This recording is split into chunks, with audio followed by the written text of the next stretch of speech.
The Order was originally formed as a means to go hand in hand and fight against the half-breeds. Humanity was at the time at war with the half-breeds, and they had a hard time surviving. The half-breeds were fewer, but they were definitely more powerful. At this point in the story, the Order has realized that in order for them to finally win the battle over the half-breeds, they have to commission the best weapon makers there are in the world to make the things that they need to fight whatever it was that they were coming up against. And that war that remains a status quo for the better part of 1,000 years suddenly changes with the Industrial Revolution, because now that equilibrium is changed by machinery and inventions. We started looking at what are the things that we think are interesting to propel something, to weaponize something. It took a lot of iteration to get something that had the craftsmanship of the period, but also you had this alternate technology that you had to integrate into just the basic assault rifle. There's definitely prototype weaponry at that time where some of the guns makers were developing automatic weapons out of their semi-automatic weapons. So we thought a rifle that was fully automatic was something that they would have figured out.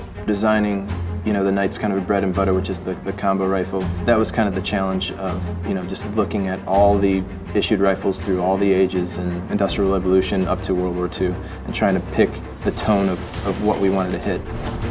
So we attempted to make a Victorian version of the AK-47 plus this kind of alternate fire. At the time, they had originally there was something called a combo gun, but it was a rifle shotgun setup, so we kind of took the name, leaving the form factor of the kind of master key setup and changing the shotgun out for something that delivered kind of like a concussive blast.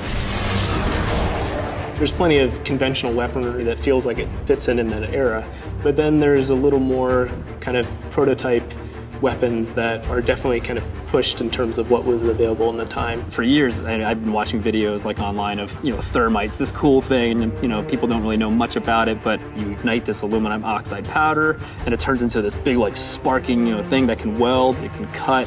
That's exciting. Let's figure out how to make that. It kind of spits out projectile thermite pellets that you can spray anywhere, and then you take a high temperature flare, throw it into that cloud, and then it ignites everything.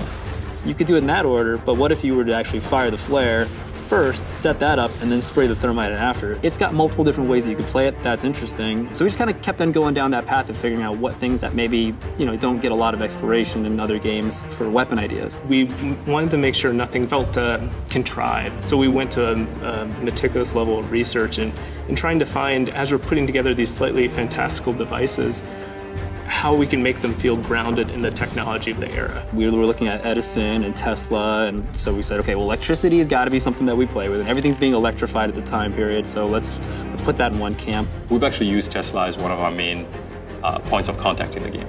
He provides weaponry, he provides devices that he invents, and they are sometimes based on actual real things that he's done. Because he's kind of like, in our game, a little bit of a makeshift kind of MacGyver, he's crafty. He doesn't necessarily put things together in the most beautiful way, but for him it makes sense. You never cease to amaze, Nicola.